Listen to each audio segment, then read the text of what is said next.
Hello everyone and welcome back to another video. Today we have the Phone 3 versus a $20 flip phone. And I'm going to do a few other comparisons in the near future, so stay tuned for those.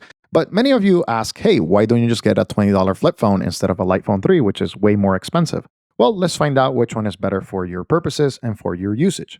So the first thing is price. Of course, the flip phone takes the win in this one, so 1 point for the flip phone, and that is great.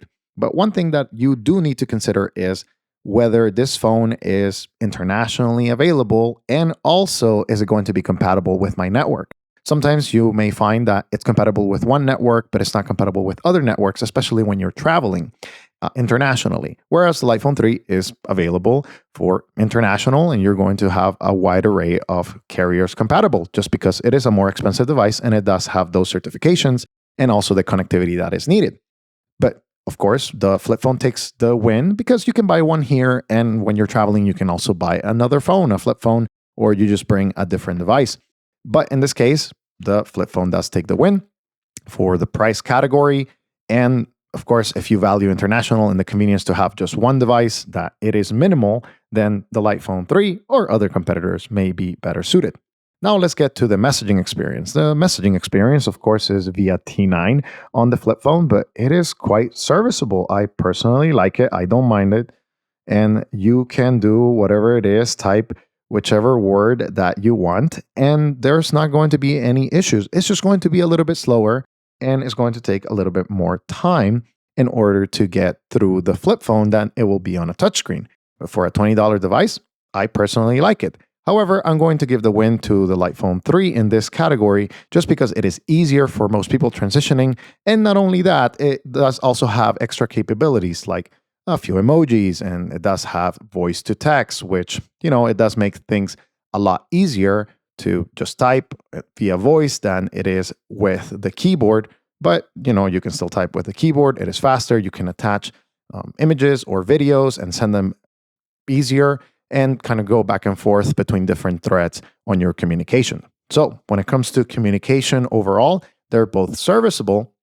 And at $20, I think this is still excellent, but the win goes to the Phone 3. Now, let's continue with another thing that a lot of people want out of their devices, and that is directions. So when it comes to the directions, there is no GPS here on the $20 flip phone, but you can go onto Google. It does have a browser, and you're going to have to navigate, a little bit slower than usually. So you're going to have to go with Maps, of course.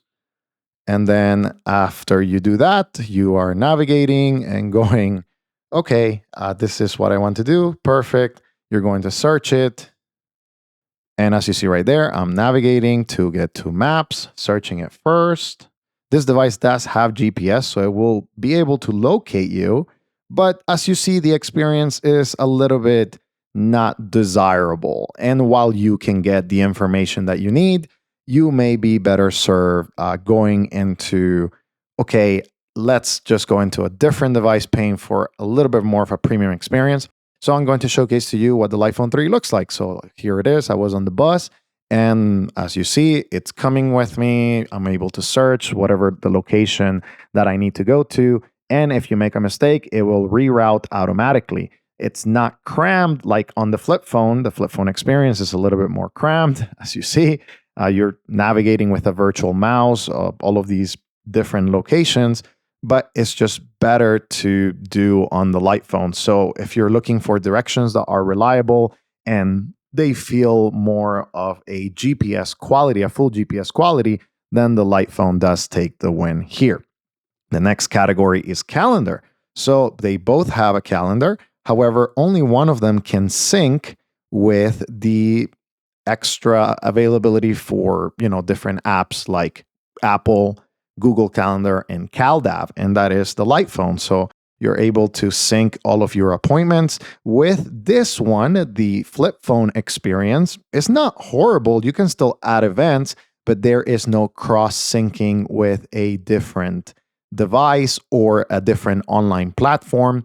And in that case, it's a little bit less useful. Still useful. For $20, you have the availability to keep your device working top-notch and get some of the appointments in there, but it's not going to be able to sync. If somebody invites you, well, you're going to have to manually input it, which is a little bit more work. If you're willing to do it, no problem. If you value, hey, I don't value that convenience or that online calendar, I just want to have something for my appointments, perfect. The $20 device will do the job. But in this case, the Light Phone 3 takes the win.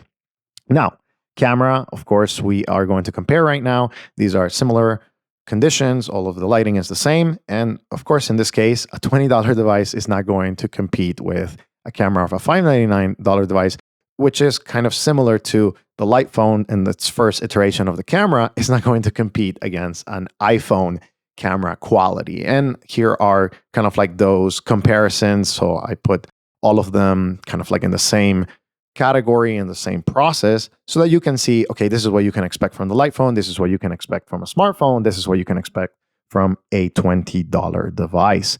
So again, the Light Phone takes the win. And you would think like, okay, the Light Phone is pulling away. It's going to have better performance, better camera, but it is a more expensive device. So I'm going to create one more, which is, this is not feature parity one-to-one because this is technically not available on the flip phone, which is podcast and music. So you do have a music manager for the flip phone, which you can cycle through artists, you can get to albums, and you're going to be able to organize that.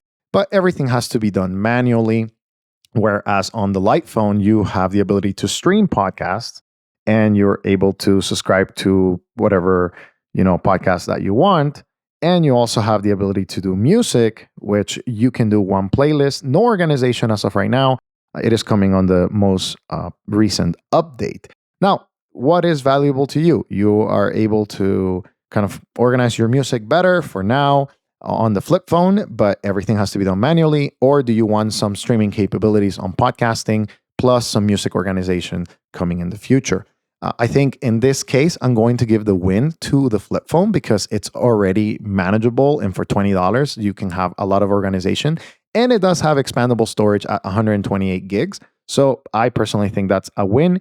Plus, you also have FM radio, which is something that is not available on the Light Phone.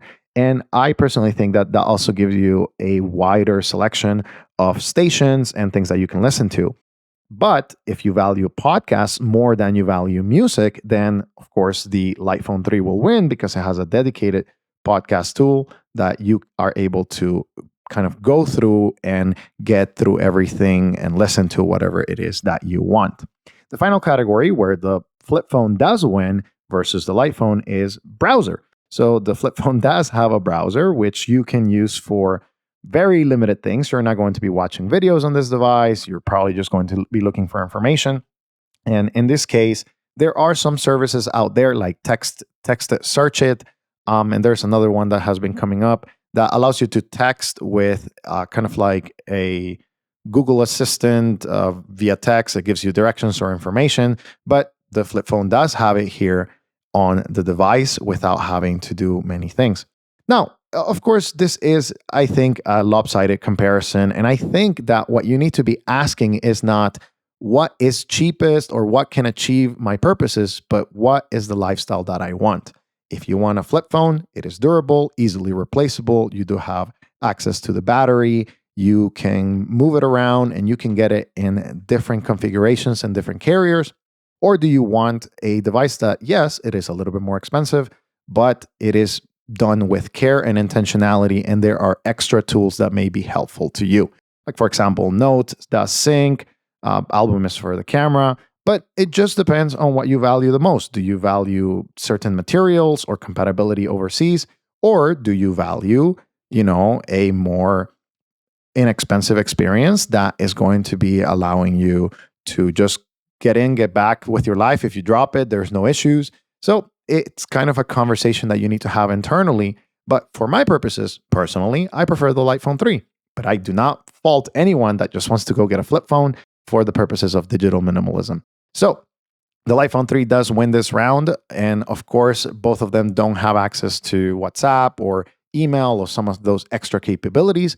But what I always say to people is look for the device that will give you the tools that you need to succeed in life instead of just buying just because it looks cool or being a consumer.